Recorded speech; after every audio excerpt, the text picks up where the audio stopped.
In a world where men chase approval, flaunt their status, and crumble under the weight of needing to be seen, there exists one trait that quietly separates the truly confident from the rest. It's not arrogance, it's not charm, it's not bravado. It is something far rarer and far more powerful. The man who masters this does not need to shout.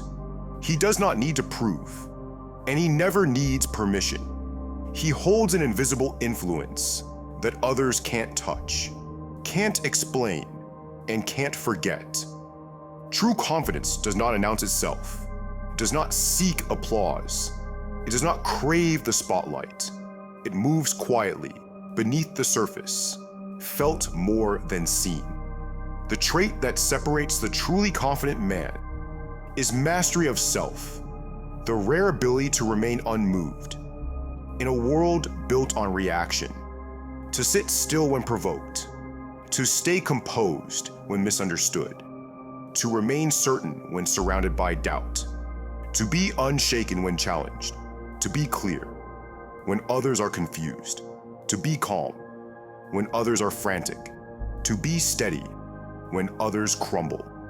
This is the quiet power that separates him from the rest, the power to hold your ground when others shrink, to stay silent when others fill the air with noise, to act with purpose while the crowd chases distraction.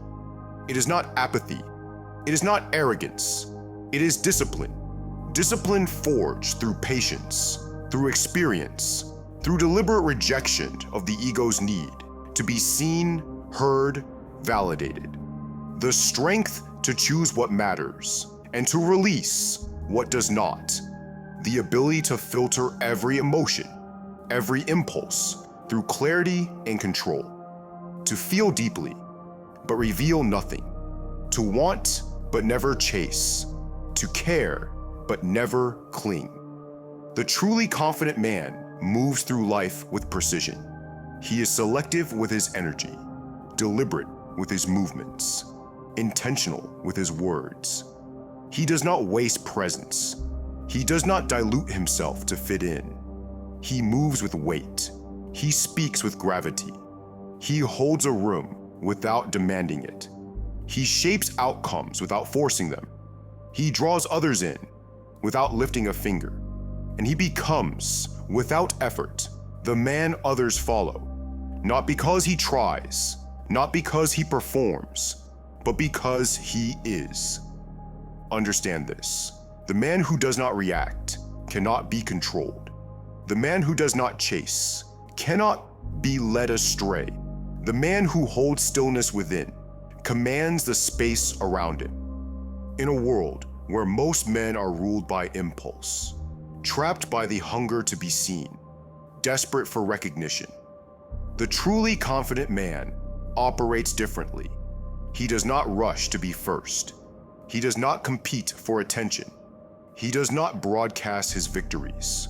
He does not fear being overlooked. He moves at his own pace, speaks on his own terms, waits for the right moment, and lets the rest fade into noise. He refuses to be pulled by the current of others. He knows that stillness is power.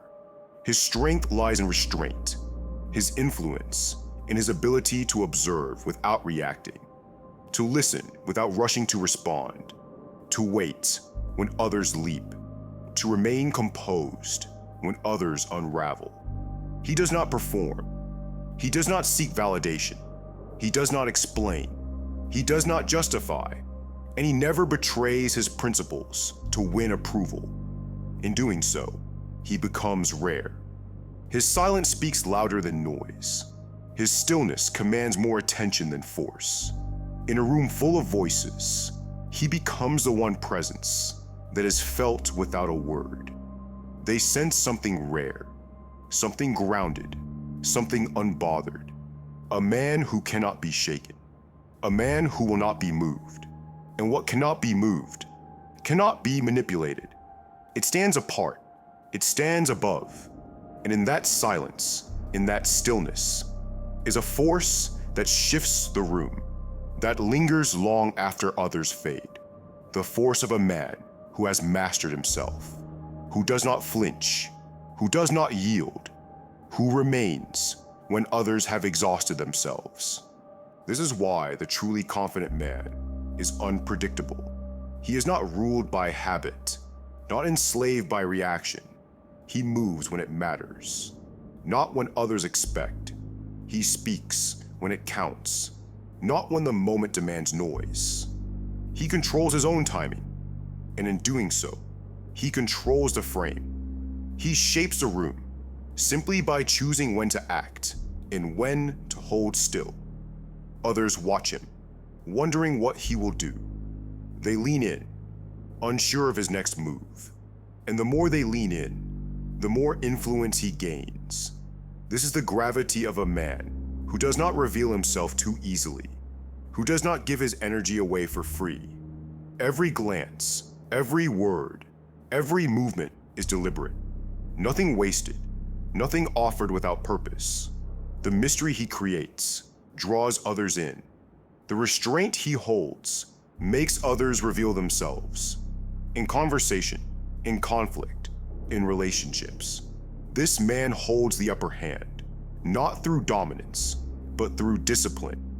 And in that space of tension, in that silence between action, he gathers information. He watches, he listens, he learns. While others scramble to be heard, to be noticed, to be validated, he remains still. And from that stillness, he sees clearly. While others act from impulse, he acts from choice.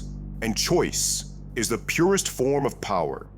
Understand, this power is not accidental. It is built.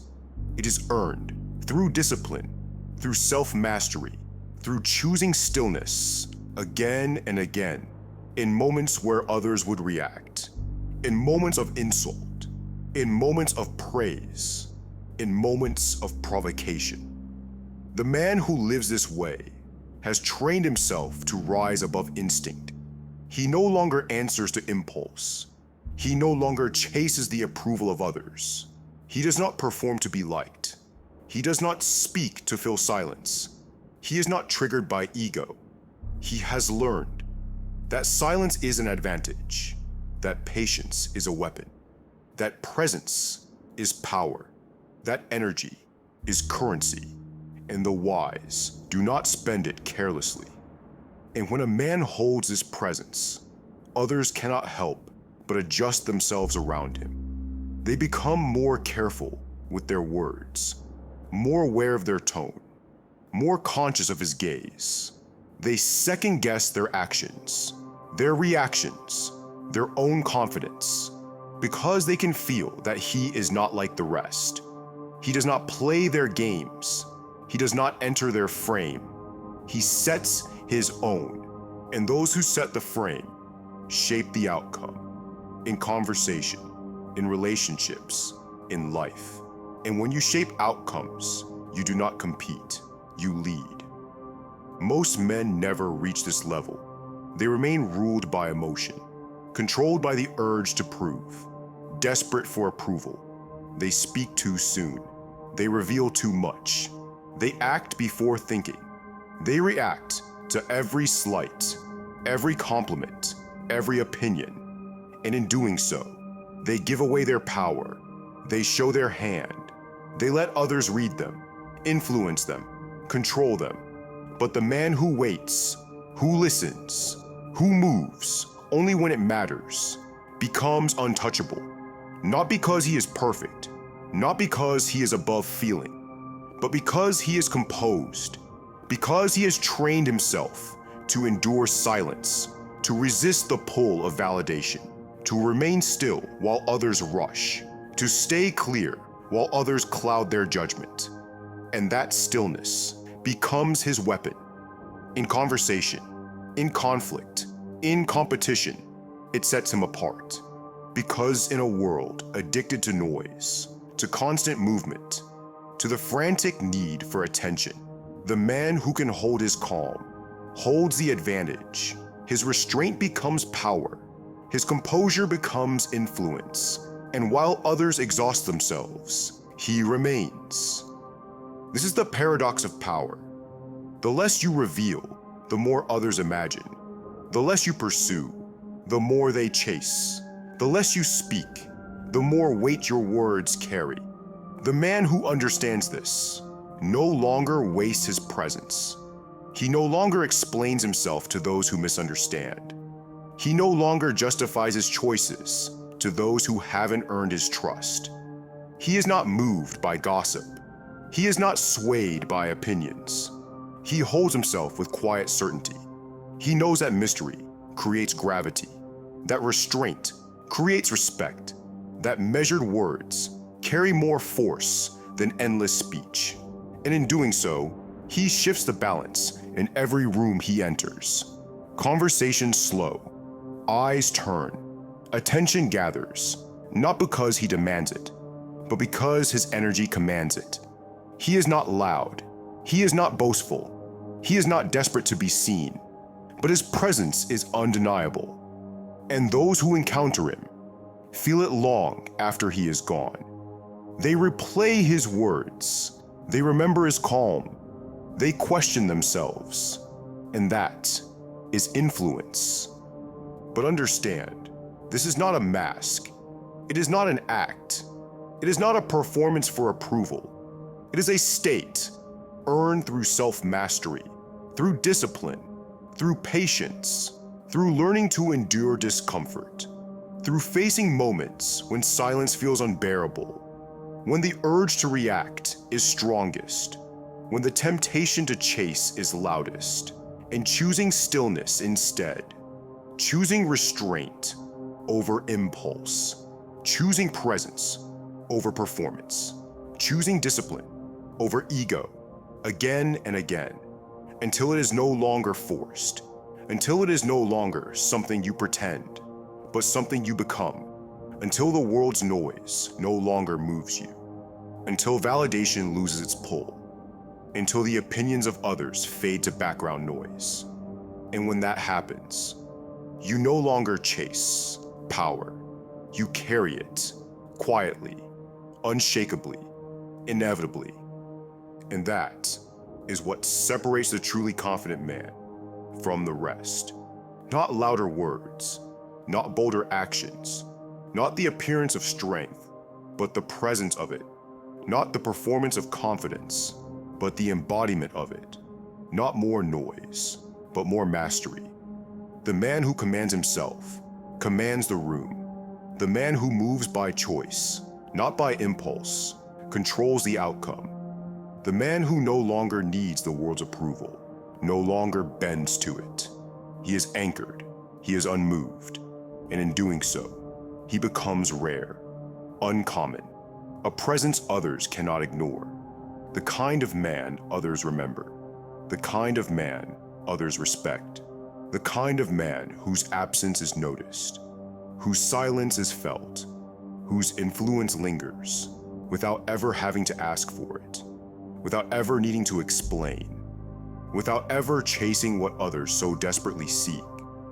And if you truly understand this, if you can master this one trait, you'll find that the world begins to move differently around you. People will watch more carefully, speak more cautiously, react more nervously, not because you forced it, but because you no longer need it. And in a world addicted to noise, to approval, to constant reaction, that kind of presence is rare. It is respected, and it is remembered. If you enjoyed this video, hit the like button, share your thoughts in the comments, and subscribe to our channel for more Stoic wisdom. See you in the next video.